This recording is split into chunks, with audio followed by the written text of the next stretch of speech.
Welcome, ladies and gentlemen, boys and girls, back to That Park Place. Here I have the one, the only Nolan Thunder, and I am your host, Vash Sky. Thank you so much, Nolan, for joining us here on That Park Place. How you feeling today, good sir?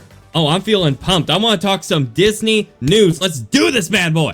Absolutely. I want to talk some Disney news as well. And this story, I think, is actually super, super cool. Really, really fascinating. Look, it's a deep cut, folks. I'll go ahead and take you through it. But I think this was really, really cool that they honor a Disney legend in this way. What am I talking about? I'm talking about this story from Blog Mickey. Robin Williams' Lost Boy character returns to Disney's Hollywood Studios in 2026, August 21st, 2025. Walt Disney World has updated the poster for the upcoming The Magic of Disney Animation experience coming to Disney's Hollywood Studios next year. In the updated poster, all of the characters remain the same, but there is one addition. The new character is actually a returning character. As seen next to the logo, we can find the Lost Boy character portrayed by Robin Williams. And you can see right here, this is what the poster actually looks like. And you can see right there, right next to the logo. I know it's kind of hard to spot in this photo. Let me see if I get a better one. Is it Waldo? No, it is not Waldo. It is Robin Williams' Lost Boy character. Now, I know what you're thinking, guys. It's like, what character, or maybe you have, maybe you're a long time Disney Parks fan and you have heard of him, but for maybe the people who don't know, here you go. Robin Williams' Lost Boy character was part of the Back to Neverland short that illustrated how animation stories are brought to life. The short was played in the Magic of Disney Animation when it debuted in 1989. Williams' Lost Boy character was also in the Once Upon a Studio short that celebrated the Walt Disney Company's 100th anniversary. So the origins of this, as illustrated by Blog Mickey here, you got to remember when Disney's MGM Studios, now known as Disney's Hollywood Studios, makes its debut in 1989, it was supposed to be a real working studio. And on that side, it was supposed to have a real working animation studio. And as part of that, they would have kind of an introductory film to present to guests how the animation process was done, so that when they actually got onto catwalks and saw real Disney animators doing ink and paint or doing the various production steps that you would need to actually bring an animation film to life, you'd know what you're looking at. And so I thought this was super cool that they're actually doing this. And if people want to actually see this, I cannot play it here. But if you want to see the actual Back to Neverland 1989 short here with Walter Cronkite, by the way, and starring Robin Williams, you can see that on YouTube. I'll go ahead and provide a link to that in the description right there. Nolan, your initial thoughts with this? Maybe I can answer a couple of questions that you might have regarding stuff like this. Your thoughts, please, sir.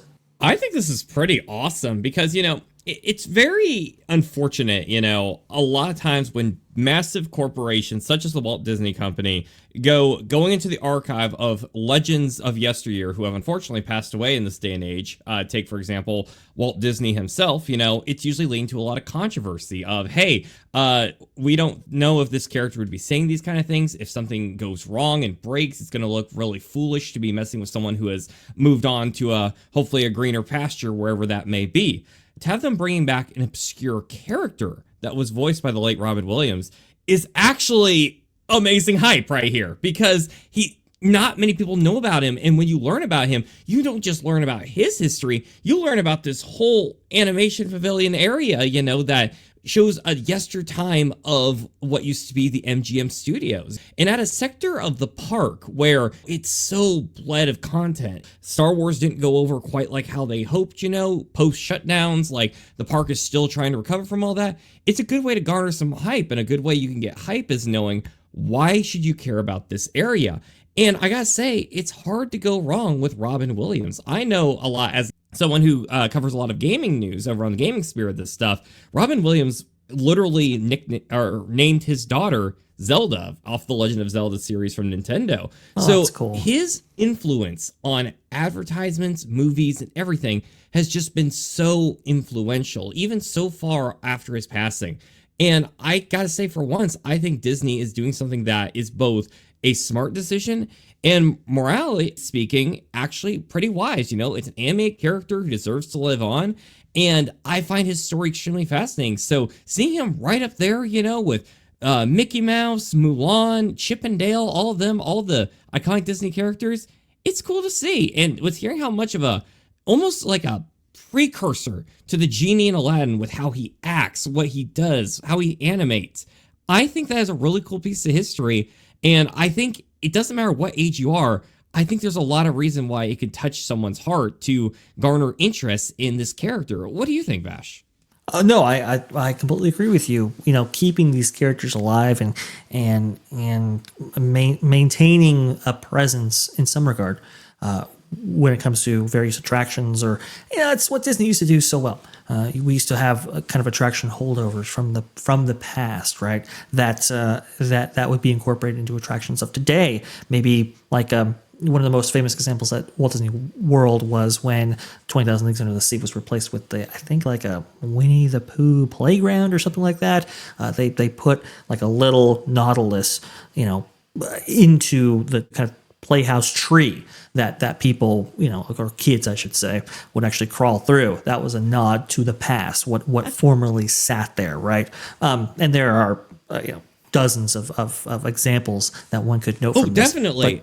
Keeping that spirit alive, I know how in Star Tours, for example, I remember before they put that up in there, they had this whole thing about it would shrink you down into the size of basically a snowflake. And if for all those viewers at home, if you go on Star Tours today during like the pre-show stuff, during that segment where it's showing the luggage and it's using that futuristic Star Wars technology to look through inside of the luggage, you can see one of them has snowflakes inside of it. It's just the little details of stuff which makes the Disney parks all the more magical, But Adventure Through Inner Space, and in fact, the mighty microscope was actually featured in the Star Tours film as you would go through the original version, not the new one now. But those nods, those references to the past, I think are great. People might be asking, why was Walter Cronkite with Robin Williams? You got to think, right? Robin Williams, emerging star, right there. This was before the Genie, by the way. So the Genie wouldn't be a thing until 1992, if I'm not mistaken, as part of Aladdin right there.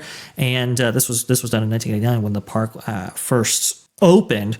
And so this was definitely a precursor to all of that. It might have been, his characterization might have been inspired by his performance here. I'm not quite sure on that. But Walter Cronkite, people will be like, why him? Well, remember, he was the voice for Spaceship Earth for a period of time.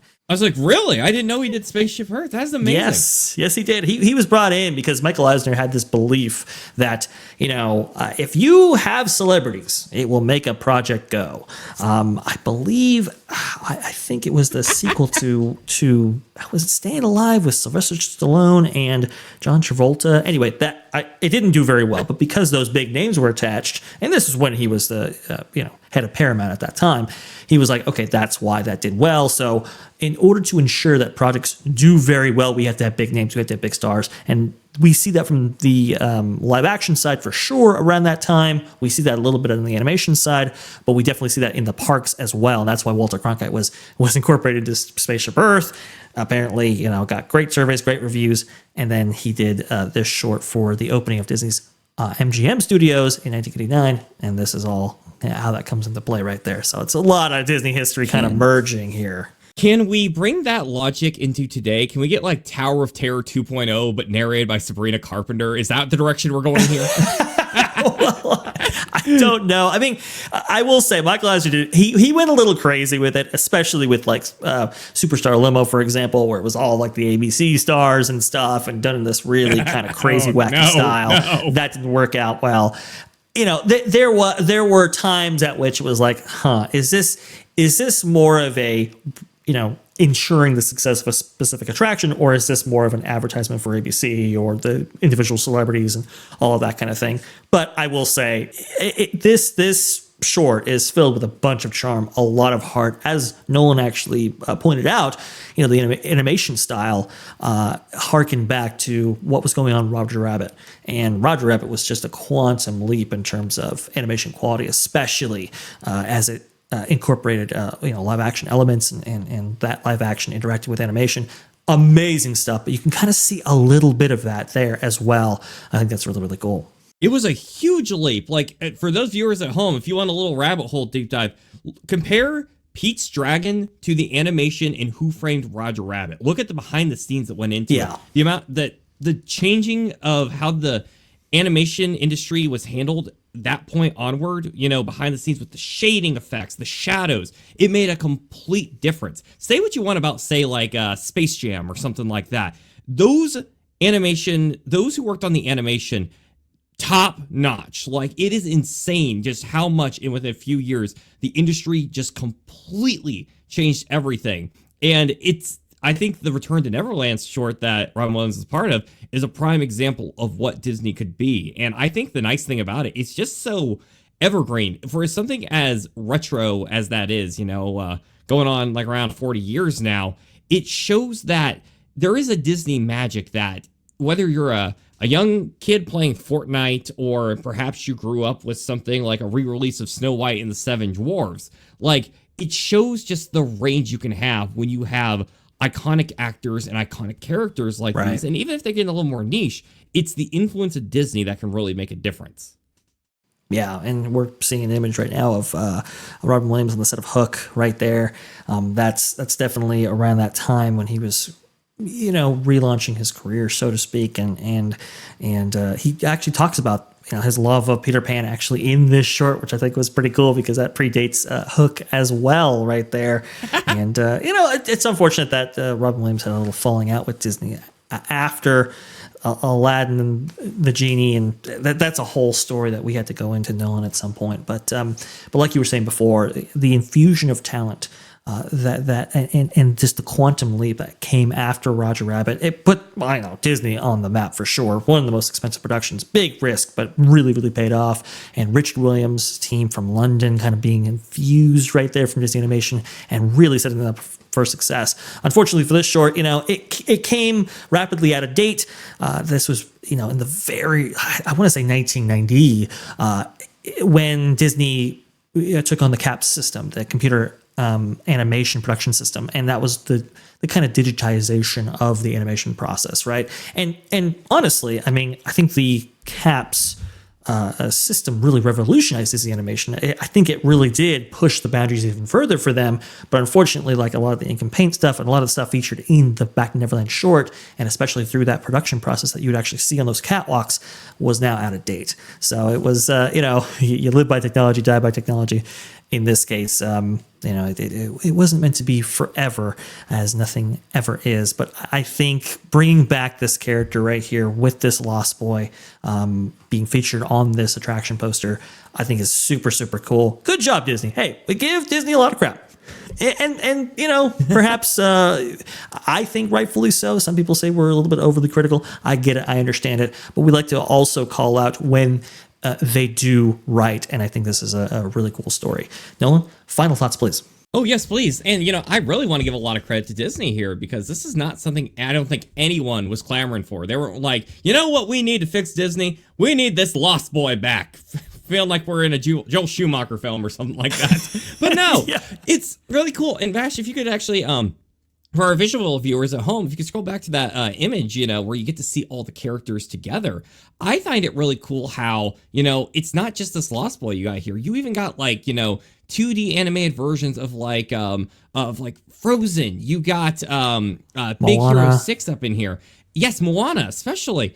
And especially with the popularity of these characters, because I gotta say, the people behind, when they shifted to the 3D animation back in around the Tangled Frozen era, when those films first started coming around, the part of the thing that they did that was just so smart was they still kept true to the animation style that had become just so prominent at Disney. The big eyes, the Disney princesses have a very iconic look, and it shows that they just with such fluidity shift into this 2D style. And we've seen it a lot, reflected in merchandise. If we're talking in terms of how positive an impact this can be Disney, I challenge, with how much everyone's been, sighing and groaning and complaining about all these live action remakes, and a lot of them for, good reason.